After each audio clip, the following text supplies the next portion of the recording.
Thanks for tuning in to the Bobby Pickles podcast. Before we get to today's interview, we have a beat from the street. Let's go to me, Bobby Pickles, as I report from the field about a hip, fresh, unconventional concert experience known as Sofar Sounds.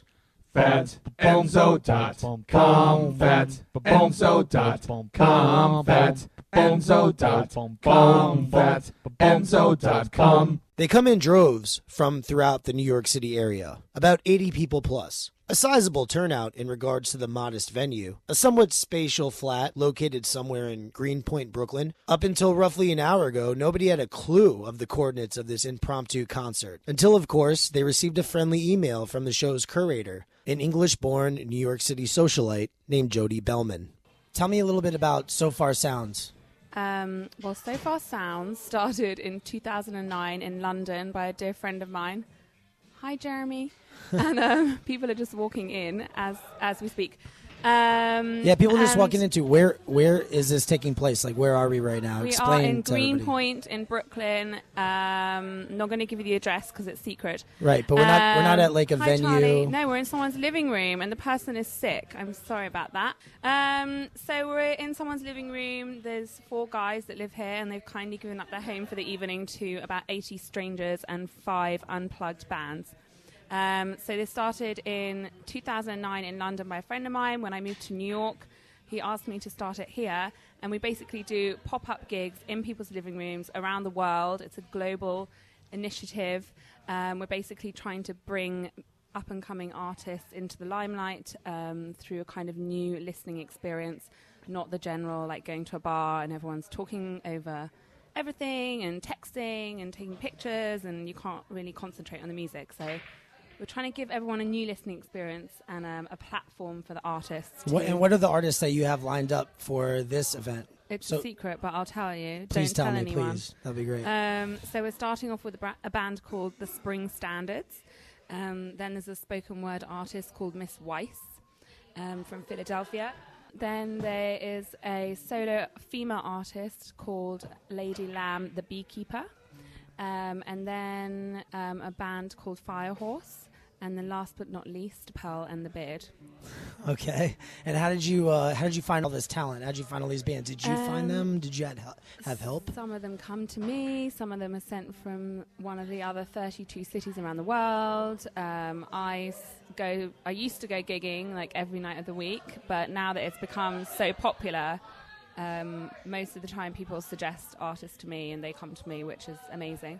Who came up with the name Sofar Sounds? Well, it stands for Songs from a Room, which was a Leonard Cohen album. Also Sofar is kind of like sofa, so it's got that living room vibe. But they came up with it in London. Nice. Back in the day. An eclectic array of talent is what one might expect from a Sofar Sounds live performance event. Personally, this reporter had an amazing time. Here's a little sample of what you can expect. This is Allie of Lady Lamb the Beekeeper. I'm in an old song that you once knew. You can't remember me for the life of you, and now they're singing you verses that I knew and you are longing for, just to hear that chorus.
each time, this is my second time. I was in the one in Philly, and now I'm here. And what I love about it the most, I just tweeted it. I'm semi-addicted to Twitter. I said what I love about this the most is that the energy is felt before I even touch the stage. Some places, you don't know how it's going to work out. You're like, I don't know. You know, no matter how much faith you have in your art, sometimes you're a little shaky. But there's no doubt when I step into this room, wherever it's been, because it just feels so good in here. So thank y'all so much for being awesome.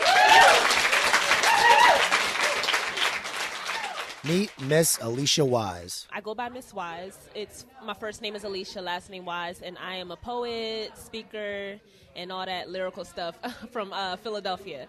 And what brought me here to Sofar Sounds is I was actually part of Sofar Sounds in Philly maybe like a year ago, guessing. Somebody recommended me. I performed there, and then I guess they wanted to bring me back. So I'm really happy to be here. So you're a poet? What kind Yes. of poetry? Like, how would you classify your poetry? Is it like slam poetry? Well, I have done a lot in slam poetry. I've won a lot in slam poetry, but I don't like to put myself in any specific category because I do stuff just for the notebook. I do quote-unquote slam poetry and performance poetry. People have so many names for it, spoken word. I consider myself very across the board. Like, yeah, so. Spit something for me. Anything. All right. My brother's lungs now resemble an asthmatic conflict behind bars. It is the fight that makes him feel alive, a zombie, created in a community called Parkside in a city called Camden. My hood is a 19-year-old corner boy with hair like wool and feet the color of brass. Some say this is God, taken out of a god, a place of worship on each block, but Jesus has amnesia. You have a website? I do have a website. I hope it's easy to remember. It's MissWiseDecision.com. That's MSWISE Decision.com. And Miss Wise on Twitter and /Miss Wise on Facebook. Now meet the Spring Standards. I'm James. I'm James. We're the Spring Standards. Heather's here. She's on her way toward the very. But forget her. We fired her because she wasn't here on time. Yeah, we're the Spring Standards. We're from here in New York. And this is Heather. Hi there.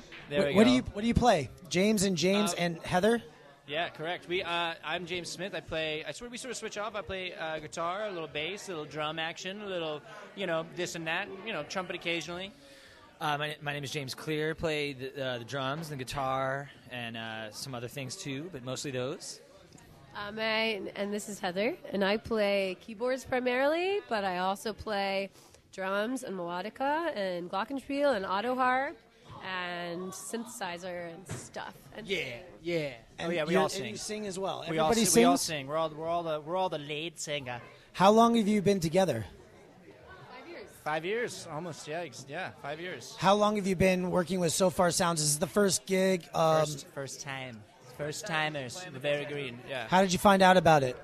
Oh, I did a gig as a musician with another band who played here about a year ago, and in my mind it was like, oh, my like main gig, the Spring Standards, us guys, would be perfect for this because like playing in a living room is like our main squeeze. We're like good at that. It's like it works really well. So I put an email into Jody and she was like, let's do this, and we're not on the road right now, so it worked out perfectly. So we got back in November from some heavy touring last year, and it's been kind of just weekends here and there since then. And we don't go back out again until March. So we've been just sort of chilling in New York, and this is a perfect opportunity to play while we're here. How do people find out about you? Websites, all that stuff? All Tell that me. jazz. We're on the interweb, thespringstandards.com, the Spring Standards YouTube, the Spring Standards Facebooky, the Spring Standards World Everything. Just look it up. Yeah. Here's another live performance to whet your palate. A nice piece from the band you just met, the Spring Standards. All right, thanks everybody. We're gonna do another song now, and this song is called "Only Skin." Yes.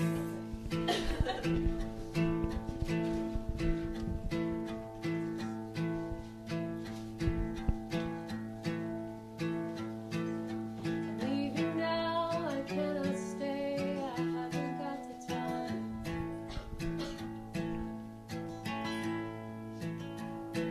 Don't use the stars to find me, don't expect them to align. If you see me when you're dreaming, please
just a noise now.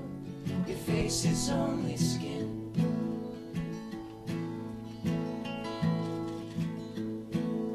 The only thing we ever sing are songs of could have been. We never got to end the thing we never could begin. Your name is just a noise now. Your face is only skin. Your name is just a noise now.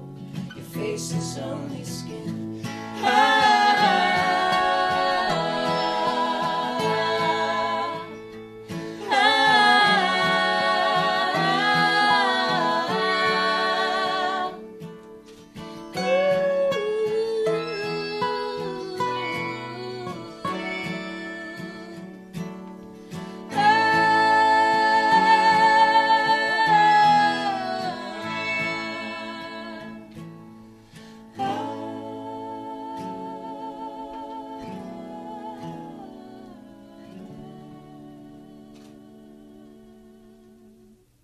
If you're interested in what Sofar Sounds has to offer, and you'd like to come out to personally experience one of these pop-up events, feel the amazing vibe, hang with some interesting folk, and listen to a diverse assortment of talented artists, just take it from Jody and do as she instructs. Because, hey, it doesn't sound so bad with an English accent, does it?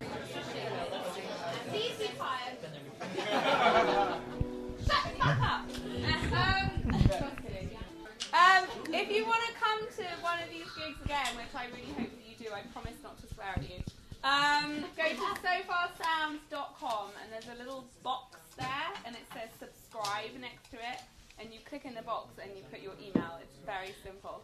And therefore you will be able to come back again. We're trying to spread the word, but it is an underground grassroots movement, which is why we don't, obviously it's in someone's living room, so we can't release the address until the night before. And also, it's like that element of surprise. You know, people are coming to hear music that they might not necessarily go to hear, but we're trying to, spread the word and spread the music, and give different people an opportunity to listen to something they might not usually listen to. And at this point, right now in America, is New York the only place for Sofar Sounds? No, we have one in Boston, in Philly, in Dallas, in Washington. Don't make me name the states. So there's like 6 or 7 states in the US in which we are doing them, but we have them in Sydney, we have them in India, London, Brazil, like all over the world. Well, all over Europe, Paris. That's brilliant. Thank you. You're absolutely amazing. Thank you. I've gone all red now. For the Bobby Pickles podcast in Greenpoint, Brooklyn, I'm Bobby Pickles. That's me. With that look on his face, he'll talk about anything. Tattoos, t-shirts, politics, history, and hot sauce on everything. Bobby Pickles. Pop culture, documentaries, conspiracy theories, sarcasm, and beer. It's a conversation, start listening, cause we're all here. Bobby Pickles Podcast. That's me. Thank you for tuning in to episode 13 of the Bobby Pickles podcast. Today, I'm on location in an area once generally considered to be the epicenter of the counterculture in New York City. The home to a vast array of artists, bohemians, poets, musicians. The Beatniks arose out of this neighborhood. Allen Ginsberg, that's right, the father of the Beat generation, right? Yeah, absolutely. He was just one of the famous residents. Punk rock emerged from the slums of this eccentric area. CBGB, which is a lot of times considered to be the birthplace of punk rock music, once resided in the Bowery section of this neighborhood. Of course, I am referring to the East Village. I find it soothing that today I am conducting this interview in a quaint coffee shop within its boundaries. The name of that coffee shop is Elsewhere Espresso here on 6th Street. That's right, Elsewhere Espresso. And my guest today is poet, cellist, musician, yes, talent agent, right? Yes. Perhaps one could say bohemian in the true sense of the word, and lifelong occupier of this historic community, Aliah Rosenthal. It's nice to be here. Thanks for coming into the hood. What's up, Aliah? Thank you so much for being on the Bobby Pickles podcast. I very much appreciate it. I thank you for taking time out to meet with me and talk with me about this fascinating place. Yeah, it is certainly fascinating. It's much fancier than it once was back when I was growing up. So It is? definitely. Oh yeah, it's definitely a treat to live here now. But back in the '80s, it was quite a different story. What do you mean? Well, I mean, it was the place of punk rockers, miscreants, people going against society, artists of all types, just like the ones you mentioned, and it was generally, kind of run down. It was kind of bombed out. We were coming out of the 70s, which was a really low point for New York City, especially this part of town, and you could get the purest heroin right on Avenue B and 10th Street. People would fly in from California just to pick it up here in the East Village. So, Really? So yeah, it was. The 70s and 80s was a time of kind of. It was exciting for people, exciting to be a kid in a way. But it was also, it was rough and rugged. The apartments were dumpy and. But there was sort of a sense of community, but you had to be on your awares. I would say that, but now it's after 15 years of gentrification, it's totally another beast. So. What does that word mean to you, really? Like gentrification, I hear that a lot. Well, gentrification, in my opinion, is something where you're taking one thing and kind of transforming it, possibly, or in certain people's mind, into something better. So gentrification is sort of making it palatable for many, palatable even for the rich. I don't know. I don't have a definition of it right now. I do, actually. Oh, you do? Great. Yes, I do. As has often been the pattern in Manhattan, a neighborhood that is discovered by artists and bohemians and then becomes hip will often begin to attract more affluent residents, which drives up the price of housing and begins to drive out some of the very people who turned over the neighborhood in the first place. This process, called gentrification, has occurred in Soho, Tribeca, and Williamsburg in Brooklyn. Over the course of time, it begins to change the essential character of the neighborhood, which becomes safer, more comfortable, and less edgy. However, this process causes the neighborhood to lose its identity for the sake of money. The term gentrification is often used in a derogatory way to reflect this. Yeah, I am using it very derogatorily, Bobby. It's changed. It's gotten, we have fancy stores, we have fancy coffee shops, we have, designer. So it all started with artists just being able to find low rent. Yes, basically. Yes, because usually moving in. Culture follows is where the artists are, in my opinion, and eventually people want to follow that culture, want to be part of the culture. So they're not necessarily artists, but they feel they want to be touched by it or touch it. So over time. Like Soho, like the Lower East Side now, like below Houston and the East Village, people want to be part of that, even in the remnants of it. I mean, there's less artists living here now, per se, than before. There were also less people living before in the 70s and 80s here, but, Let me ask you a question. Yes. Would you say Williamsburg, Brooklyn, is the new East Village? I think it's an extension of the East Village. I think those are the people who would love to live in the East Village but couldn't because of prices, and very quickly now they're because the prices are so up now. I mean, they're high in Williamsburg as well. Yeah, now. That's because it's just it's a self-fulfilling prophecy. They didn't create a poor East Village look-alike. They just created another rich, gentrified neighborhood thinking it's the East Village. These are all things that are in people's minds from stories they heard from their parents or their friends that moved to New York 20, 30 years ago. So, this is about fantasy. This is let me just share something. I actually just did the same thing, right? Because, I'm not from New York originally. However, my parents are from the area. They're from Bridgeport, Connecticut and stuff. But I was born and raised in Florida. And when I moved here, I was in search for the quintessential Italian neighborhood. The kind of thing you see in the movies or whatever. And I went down to Arthur Avenue. Okay. And I saw that there's a lot of Italians there, but they're all the old school Italians, right? They're not all the young people left. I went to down to Bensonhurst and all that stuff. Bensonhurst's dried up. It's gentrified, right? Yeah, of course. Completely gone. Everything. A few pizza feel like places. all of these places, all of these neighborhoods are gone. I ended up moving to Staten Island because the most people on Staten Island, claim Italian ancestry, and that's where I wanted to be for some reason. But that was a horrible mistake, actually, its own part, and I'm planning on coming back to the city. Well, I don't know. I mean, you can still wear that cool Italian Classic Motors shirt, so I think you at least got that out of the deal. I did.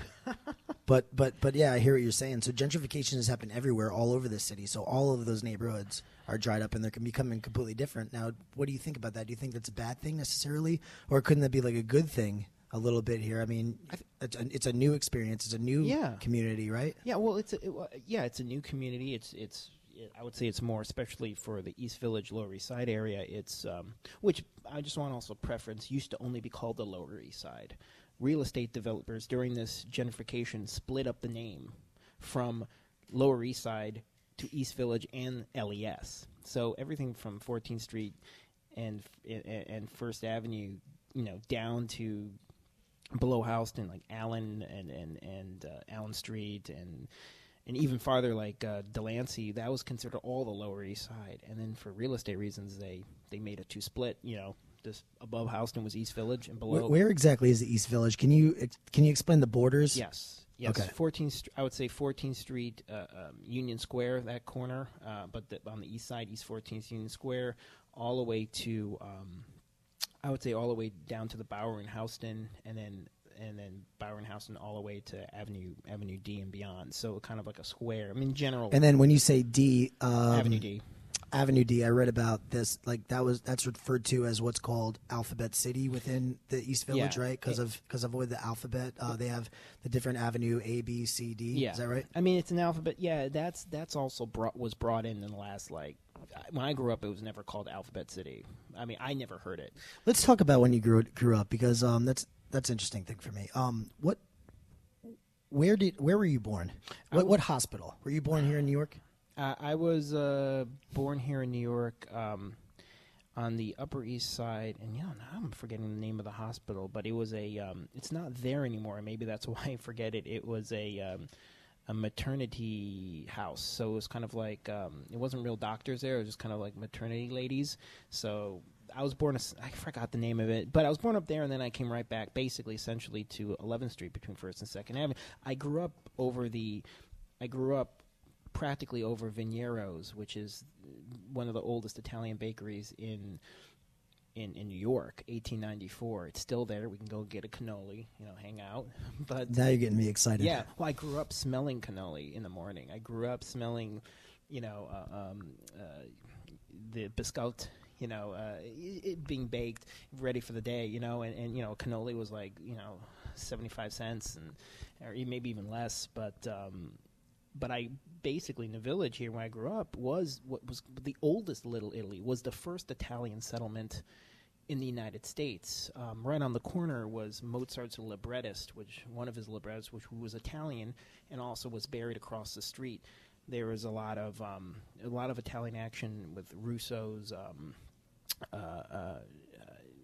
Russo's Italian cheeses and meats, which is right next to Venero's. There's De Roberti's. There were several other places of ill repute, and hanging around. You could see people pull up at night or in the morning, with their getting their coffees and limos, So it was that was the first Italian neighborhood in New York before it became Little Italy later. But back in the 1800s, early 1900s, most Italians came there. And then there was a huge German population here too, wasn't there? There was German, Jewish, Ukrainian, Polish, a whole mix. Because I read somewhere that there was up until it was from 1850 until the early 1900s, it was the first German-speaking urban area, predominantly German. Yeah, you're absolutely correct. I'm not sure exactly. I mean, this must be in the 1850s. I could be wrong, but it was the middle of the middle of the 1800s. That gave away to more. They kind of moved on eventually. The Germans came in a little bit earlier, but then Jews, Italians, especially Ukrainian, Polish, Eastern European. Also came in and just kind of was just a whole mosh pit of people. So yeah, I mean, there's remnants of it all. But So when did this place start blowing up and getting crazy and becoming the counterculture, like I was saying in the intro, becoming the epicenter of the counterculture? When did that start happening? I mean, definitely it was definitely in the late 50s. I think it was started with people like Ginsberg living here and his compatriots who were doing poetry and hanging out and doing living in and out of the area. Not only them, but also a lot of other artists and writers. I mean, you had people in the 60s like the Fugs, which are kind of an underground, I would say quasi-revolutionary group of musicians led by Thule Kupferberg that were hanging and doing performances and practicing down here and doing their kind of anti-war, society sort of rock songs, which are very cool. You should look it up. They're called the Fugs, F-U-G-S. Yeah, that sounds interesting. The Fugs? Yeah. You'll like them. What about the Beatniks? How does that come into play? I mean, the Beatniks, I think, which were, I would say, the late 50s, early 60s era. I mean, again, a more of a... it's funny with the Beatniks. I think they are a group of people, writers like Burroughs, Corso, Ginsberg, Kerouac, that sort of it started that sort of idea of what kind of a writer sitting in a coffee shop or reading in a coffee shop, listening to jazz or going to jazz, hanging out with cool people. This was sort of like the gestalt that they put together. I think a lot of Beatniks, I'm assuming back then, were kind of followers of that sort of culture, kind of like hipsters now. There were a lot of Beatniks that kind of looked the part, Were they like they had some of their mommy and daddy's money and they were? I don't know because it was so long ago, but I know like the original what would be considered a Beatnik would be considered real artists, and then there was sort of, I would think, more carryover people, followers of that just wanted to look cool and be in the scene. So I mean, it's kind of a tricky things to kind of saying anybody who grew up in the late 60s is a hippie, it's sort of like or wanted to be a hippie or hang out. So I think I think there's Beatniks might have been a sort of a not sure of a name that was kind of stuck to them, by many people and over the marketing, press, news, whatever. And I don't know if it's kind of tell what the hell it all is. So, the Beatnik generation, though, they got or the Beat generation. The Beat generation. Yeah, that. Wait, what's the difference? Well, I think the Beat generation is definitely. What does that term mean to you? The Beat generation. To me, well, since knowing from my personal history, my godfather's Allen Ginsberg. My family's was involved in especially my father's running his career when he was alive from the late 70s on, and sort of being like part of the family. I mean, I feel like the Beat generation was those writers, like as I mentioned before, Ginsberg, Corso, Kerouac, Burroughs, who created a new literary rhythm for America that was totally new in poetry, prose, and all types of other letters, arts and letters as well. So, I think that was something that coined that group of people. I think the Beatniks were people that followed that kind of lifestyle or read their stuff and sort of wanted to live that life. But I don't think it was an intention to create a subculture. So now you're going back to Ginsberg here. You just mentioned something very interesting. He was your godfather? Yes. So what was the relation? He was your.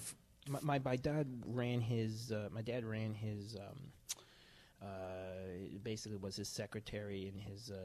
I would say glorified agent from the late 70s till his death in '97, and very much part of our lives. So when I was born, my dad, asked Alan if he would be my godfather, and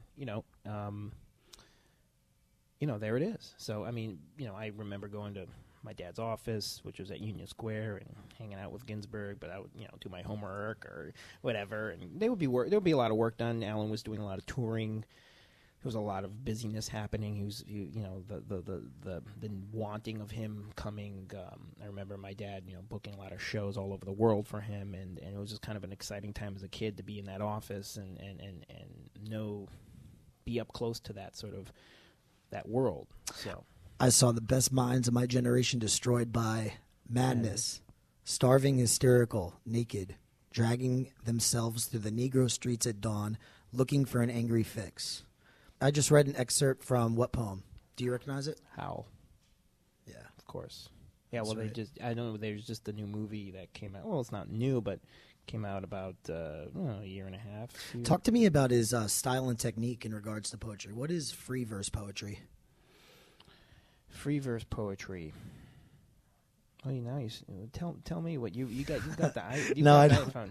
I don't have it exactly. But what is it? Just kind of like run on sentences, I can imagine, right? Not sticking to any specific, just kind of being free with it. Yeah, I don't know if it's. I'm actually. What does your iPhone say?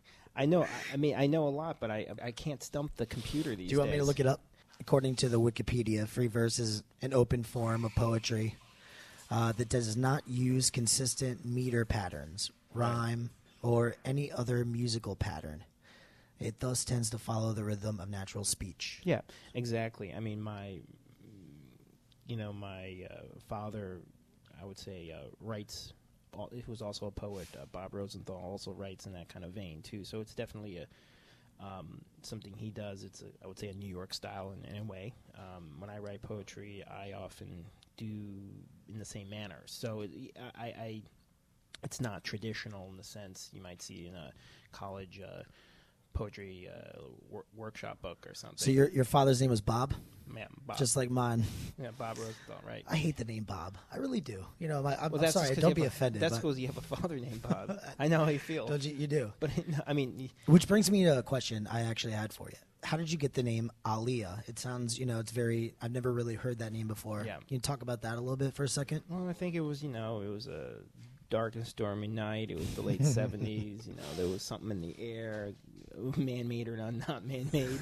No, I don't know. I mean, I think that time people named their kids back in the late 70s exotic names. I know a lot of other people have very exotic names, especially from artist families back in the day. Really? Yeah, it was I grew up with a lot of interesting names here because I think in the village because I think that parents were trying to be uber creative. It was kind of a time to take, when my parents were growing up in the 50s, their parents named them, Betty, Bob, Sue, Mark, Jimmy, Johnny. People wanted to be different. So I have a name that means in Hebrew to be technical, yes. Well, to be close to God or to go back home, kind of go to a higher source, to be close to God. So it's sort of a good thing to think about. Are you religious? I'm not that. Are you secular, more secular? I guess. Secular at this point in my life. I definitely do religious things, but I'm not. What kind of talent do you look for? Like, you're a talent agent. Can you talk about that for a little bit? Oh, sure. Yes, exactly. Well, I do contracting for musicians for recording sessions here in New York City. So from rock to folk to pop, I play on them myself, or I get skilled musicians. And this is something that you started doing because it's in the family, kind of, right? Well, your father did that too. That was his trade. A little bit, but a little bit different. He did it more in the literary poetry world. Obviously, for Ginsberg, I do it more in the music because I'm a classically trained cellist. So it's sort of staying in my area of expertise, as I say. But yeah, sort of taking. In addition to that, doing contracting for session work, I also help musicians with their kind of strategy to be a better them.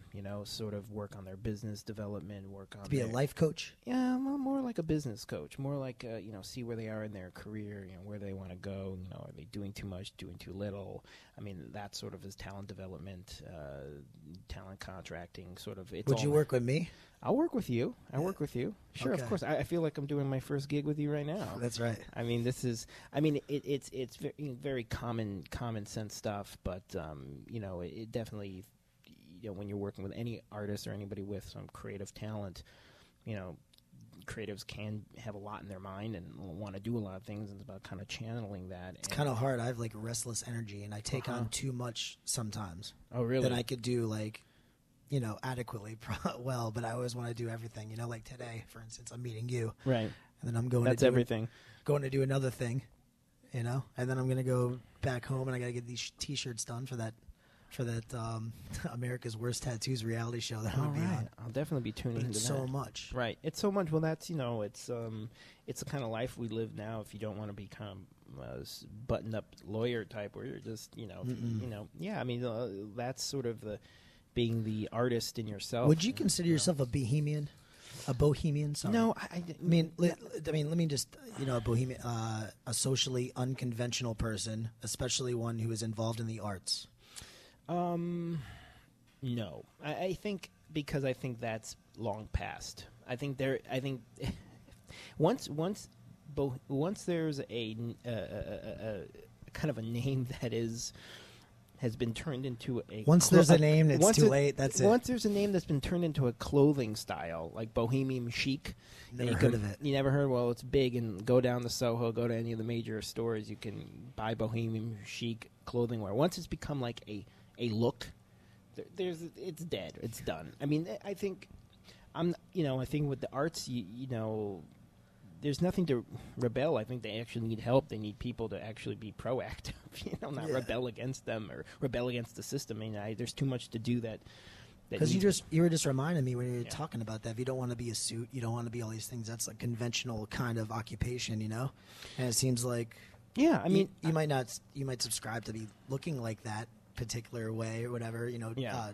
Go buy the wardrobe and play the part or whatever, but you can still be an artistic person who doesn't want to, kind of an unconventional type of person. Yeah, I think it's hard to be a bohemian when, your rent's $3,000 a month. I mean, because you got to get that cash. Or how do people do it here? I mean, they live 6-7 to a room, so I think that a lot of people are just trying to live the bohemian dream. But if that is even a dream, or live a downtown dream of an artistic, creative life, but it's nothing like it was. Like I said, in the 80s, where you can get an apartment for $300, and in the 70s you could get an apartment for like $175.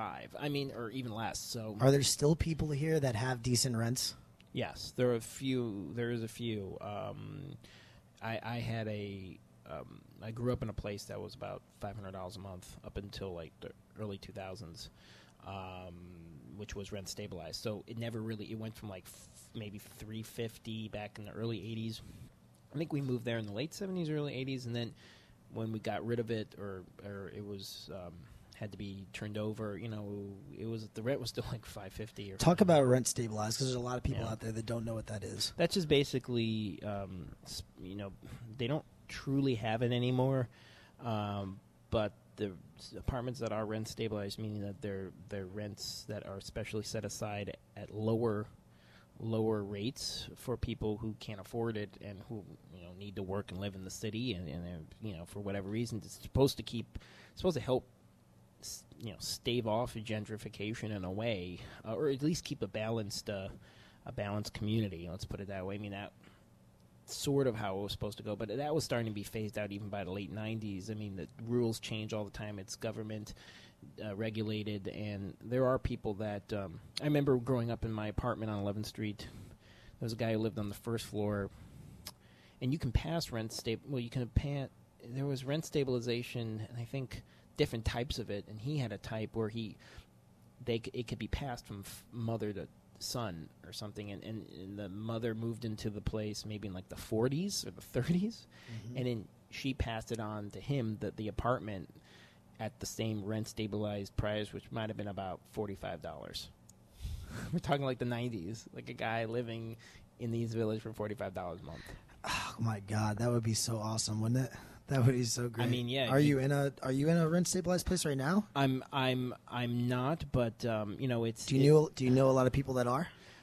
I know some people with different types of stabilization that are new to these times, which are like, when a new apartment building is being built or renovated, they might set aside artist space or artist rentals just to keep artists here. How would you get into that kind of thing? You have to apply. You have to know. You have to be on the inside. You have to know where to go when some of these new buildings come up. Just go to their websites. If you see the sign on front of the construction saying, this is going to be run by so-and-so properties, figure out, where's the website, the contacts, and you can ask them, are there any apartments set aside with lower rent?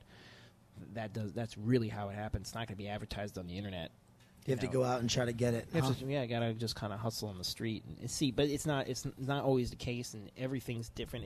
It's definitely not like before. I mean, I think they don't want rent stabilization.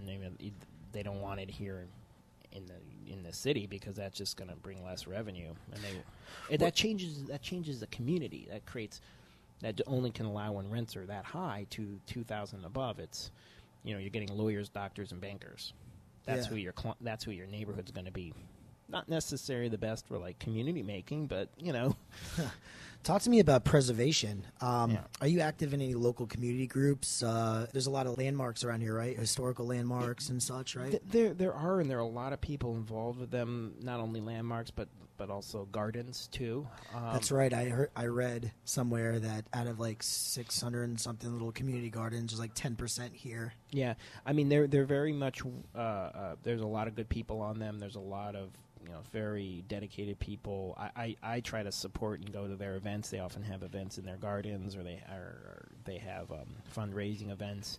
But some of these things have been organized for years, and I think that preservation is. I would say it's big here. I would say that Greenwich Village has even more preservation. They have a lot more. I guess classic 18th century buildings, more from the 1700s, like Washington Square area. I mean, in terms of buildings, there are some for historical value that are marked, but it's a lot less in other areas. I mean, I think people are trying to work on it, but again, this place was where a lot of the buildings were dumpy. So most people want. That's why people came here, right? In the first place. Yeah, that's why people came here. So the preservation aspect is a little bit less intense than other neighborhoods. Could you name like a couple iconic landmarks? Do you have any in your mind? Well, like St. Mark's Church. St. Mark's Church, right on 9th Street and 2nd Avenue is one. It's where Peter Stuyvesant's buried. Yeah, who is that guy? Peter Stuyvesant, because there's a Stuyvesant town, right? Yes, Peter Stuyvesant was one of the early colonial kind of governors working for the. He was Dutch, and he was working for the. He was like a landowner of this area. Well, he was a trader and a merchant, and was sent over by I think it was the Dutch East Indian Company from the Netherlands to basically set up trading posts here in the lower part of Manhattan. That's why it used to be called New Amsterdam. So he was, Peter Stuyvesant was an early colonist of Manhattan Island. So he traded with the Indians, the I guess it was the local Lenapes, but whatever the indigenous peoples were here, he traded with them. He kind of made a little fort down at the tip. Wall Street. Actually, Wall Street was a wall. It was the wall. Was it really? Yeah, that's why it's called the Wall Street. It walled off everything above Manhattan from their little enclave at the bottom to protect themselves from attacks. So because they had the forts down there, right? Mm-hmm. They had the Dutch, and the castle or whatever. What is it? Yeah, I forgot the name, but the Dutch were here first. So he was a very important player in the starting of New York City and starting of Manhattan, and he was just buried right here in East Village. He's right under St. Mark's Church. So St. Mark's Church. What else? Do you got anything else? Two more. Give me two more. No, there used to be the 2nd Avenue Deli, which was across the street from the St. Mark's Church, but that's gone. What is that? What is it? What was the 2nd Avenue Deli? It was just the best place to get chopped liver here, Jewish deli food. Where's Katz? That's not here, right? That is here. That's right on Howson Street in the Lower East Side. Katz Deli. Yeah, right? yeah. So wouldn't you say that's an historic? Yeah, spot, but that does right? I liked 2nd Avenue Deli better. I mean, they real really because they had real matzo ball soup, real. Didn't Katz real borscht? Didn't they invent the pastrami sandwich? I don't know if they invented it. They I think I read somewhere it was actually invented by the guy. Really? Pastrami. Okay, I guess that's an iPhone little wiki thing. It is. It's an iPhone little wiki thing. I mean, you have it all at your hands there, sir. Sir Pickle. Don't you feel like it's amazing that you can carry around these little computers in your hand, and at any time you can? Exactly. And they had great pickles at the Second Avenue Deli. They did. Yeah, they had. Okay, now you're talking my language. Yeah. Great. See, half sours. I sours. really don't like the pickles at Cat's Deli. It's too freaking sour. It doesn't really. I don't know. That's a. What I'm talking about, right? Yeah. They give you the whole bundle of them. Well, maybe if you go up to the Second Avenue Deli, moved to like Murray Hill. So they're still in business. They just moved. They moved to like Gramercy or up above 14th Street. I'm not sure. Actually, since they moved, I was like, screw it, I'm not going. So it's like, now it's a Chase Manhattan Bank, or Chase Bank. So that's great. Those bastards. Yeah, I mean, sure. See, that's gentrification right there. They couldn't handle the rents. That's more than gentrification when a Chase comes in. Yeah, that's called real estate ownership. Yeah, that's like. So I mean, yeah, that and. There's also Tompkins Square Park, which is a classic revolutionary. I mean, for generations and decades and years, kind of a counterculture revolutionary zone where there's been protests and armed resistance against police and from all sorts of topics, in the last 100 years. So. Yeah, Tompkins Square Park, which is right on between avenues A and B. How has NYU affected the residents and historic landmarks of the East Village? I think it's been how has it affected? I mean, it depends on who you're talking to. I read somewhere that student housing and stuff has been popping up over here. Yeah. Well, that's been happening for a long time. Slowly since the 90s, they've been expanding, building student housing. They can't really build in the Greenwich Village or the Soho because of again a lot of landmarks and a lot of just the layout of the streets and the land and the buildings. But in here with the more dumpier apartments and the less ownership of buildings and apartments, people can tear things down and build things up. So yeah, it's perfect for NYU to move in, and they've been aggressively doing that. And also with the dorms, you also have people that just when they move out of the dorms, they just get an apartment in the area anyway to stay close to school and their friends. So yeah, I mean, all these apartments that were dumpy are now being split like 7 ways to fit like 15 people inside. Oh, really? Oh, yeah. That's why you see everybody in the coffee shops, because there's no room in their apartments to do work. Really? Yeah.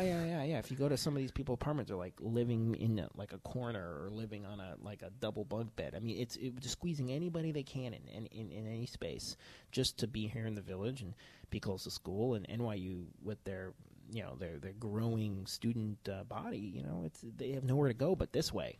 So it's definitely their aggressiveness, upsets the normal balance of things. Yeah. Let me ask you a question. What's X-Classical? X-Classical is my presenting show that I do here at the Bowery Poetry Club and the New Awakened Poets Cafe, where we present new contemporary music and new contemporary composers and their works for performances. We've been running that for many years and really have get the best of some of the cutting-edge New York City artists from kind of more of the classically trained world, but there are also some indie people as well that come and play. But how long have you been playing the cello? Oh, since I was 6 years old. Really? And the violin before that. Are you good? I'm very good. I went to conservatory, so What's that? I went to Manhattan School of Music. They paid for everything, so I think I had to at least be a little good. So, really? Yeah. I mean, no one's going to give you a tuition for free if you suck. So at least not back then. So yeah, I mean, yeah. So I'm conservative trained, and that's my background. So you're right now. Are you in a band or something like that? I might just do freelance. So I freelance, do the contracting. I promote. I do the talent development. So I mean, I do play in bands, but they're one-offs or I'm backing up in a recording or stuff. So, or do you play like in conjunction with like a poet as well? I've done that a lot. I just did at the. Funny you brought that up. I play with Ann Waldman in her fast speaking music band, which is Ann Waldman's another poet of my parents' generation, actually, and she's kind of family friends too. She's family friends. Yes, Ann Waldman. She's wonderful and talented, and She has a band that I play in sometimes. It's called the Fast Speaking Music, and we just did something at Housing Works down in Soho to celebrate the, digital release, vinyl release of Allen Ginsberg's first blues album from the early 80s. So it's sort of like a record release party for some of Allen's content. So there was a big performance, and, David Amram there, other kind of composers, kind of beat composers, and Ann Waldman, my father was emceeing, and a bunch of other people too. So it was a huge event, maybe like 200-300 people were in there.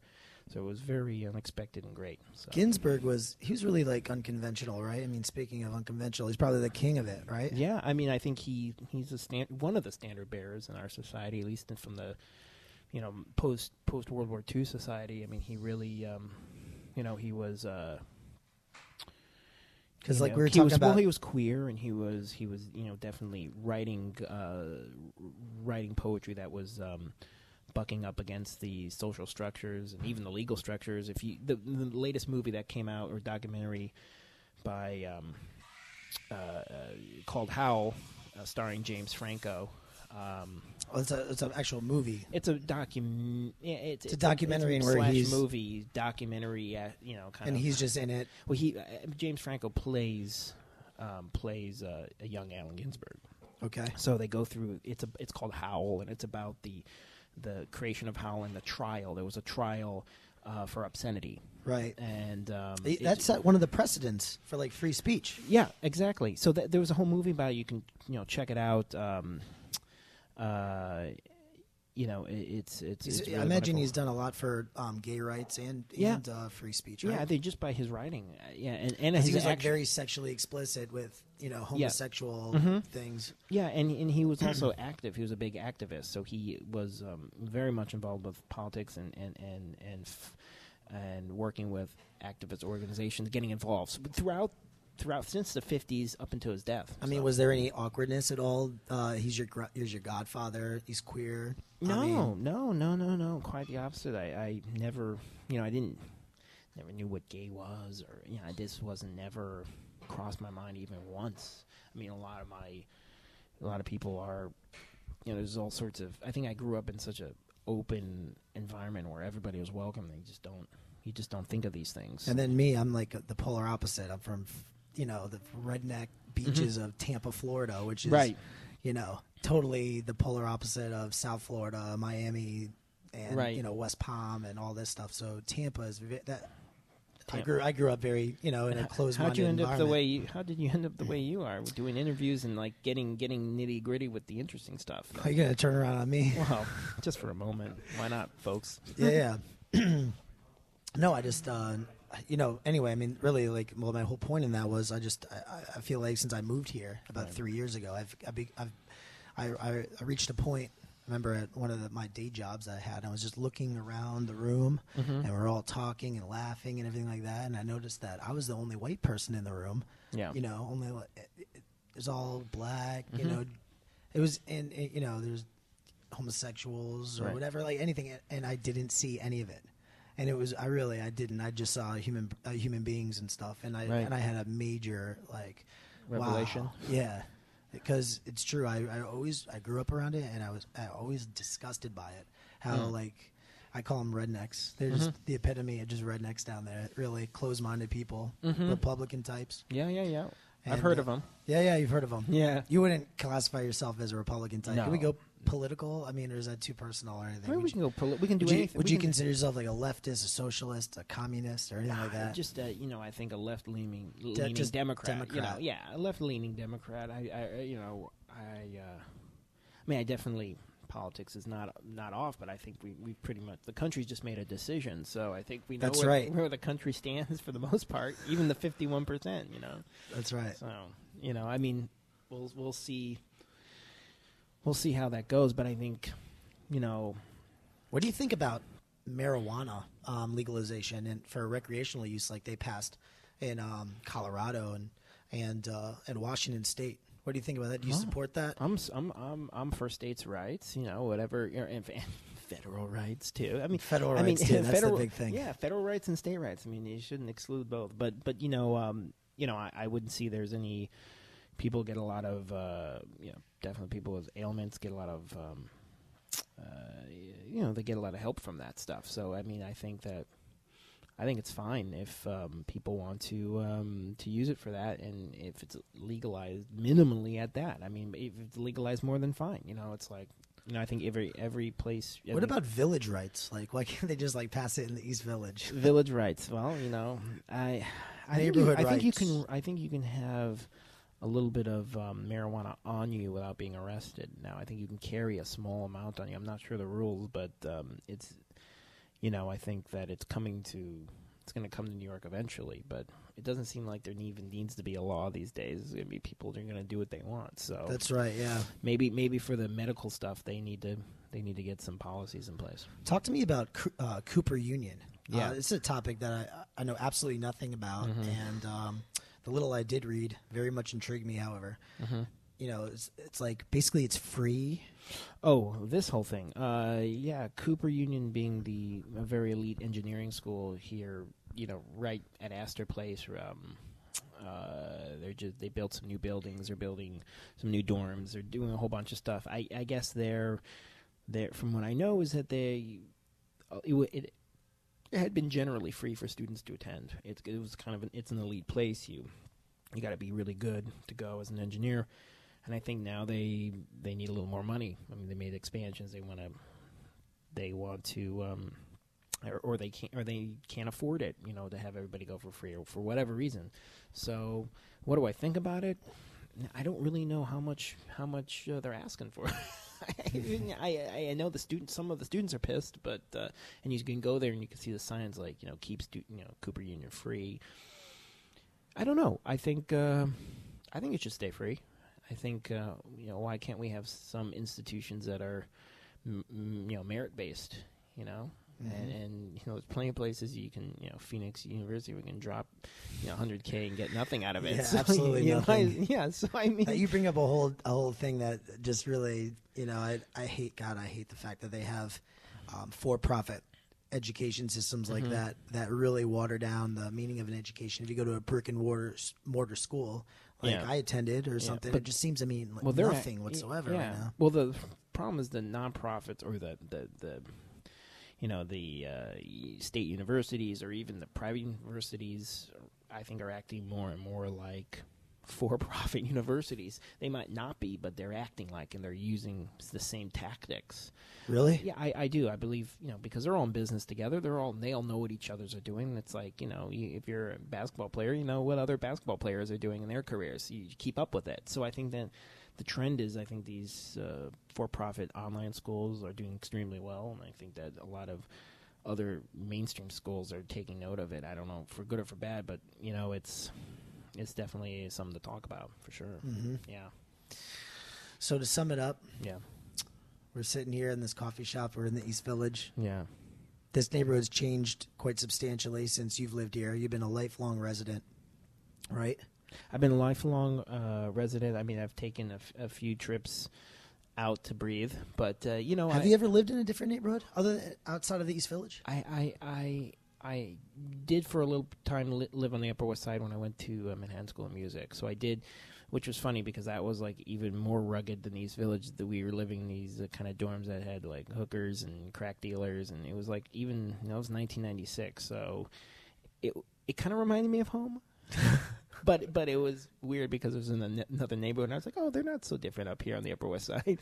But part of you kind of wishes there's still hookers and drug addicts. Oh, sure. That's romantic. That is bohemian romanticism. I mean, it isn't more coffee shops, even though this is great coffee here at Elsewhere Espresso. But it's that's not what makes something exciting. It is the freaks and the geeks and the weirdos and the kind of the what I rubbing against the grain a little bit, or the little bit of the dirt under the fingernails that makes something exciting. It's why people came here. They want that little bit of dirt. They want to see, a training hooker on the street, while you're walking home. It's like, or somebody, the anti, the anti-government artists living here that you can just go walk down the street and see at a cafe, or a diner. It's like.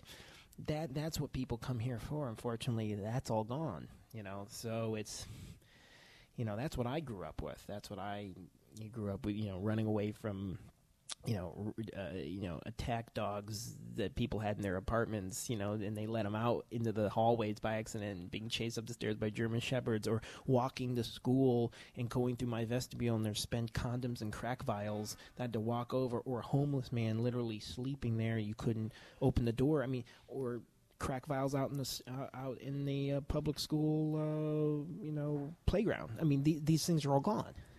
I wish they were still here, right? Oh, I don't wish that they're here, but I can see why people are drawn to places like here and why it's become what it is. Because people come here because they've heard that it's been artistic, they heard that it's been edgy, they've heard that there's been excitement, and people want that in life, and they want to be part of it, because otherwise you'll be a stiff.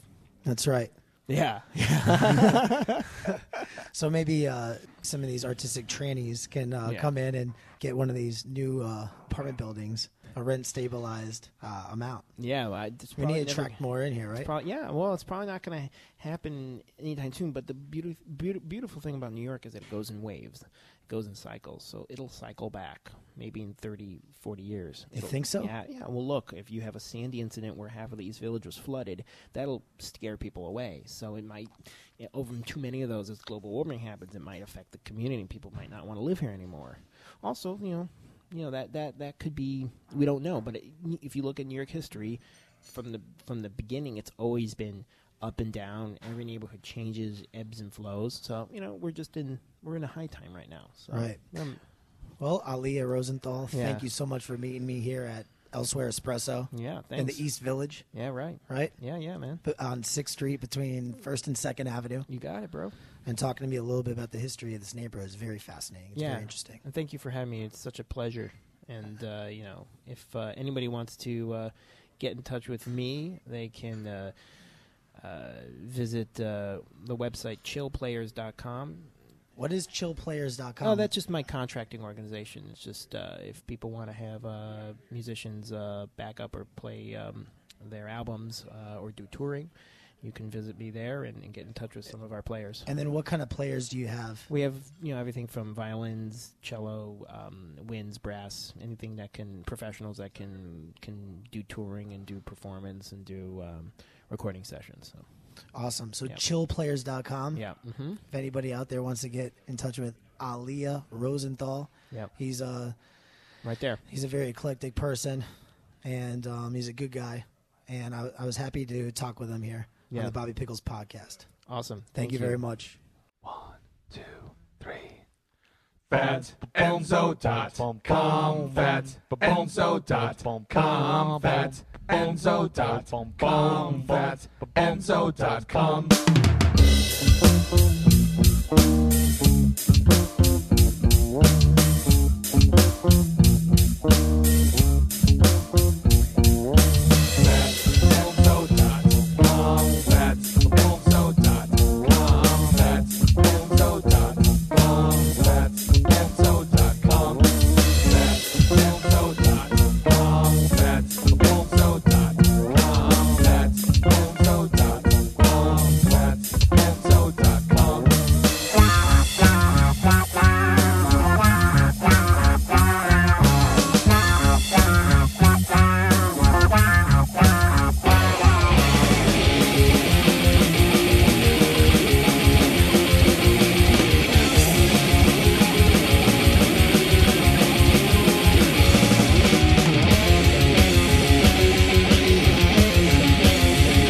FatEnzo.com.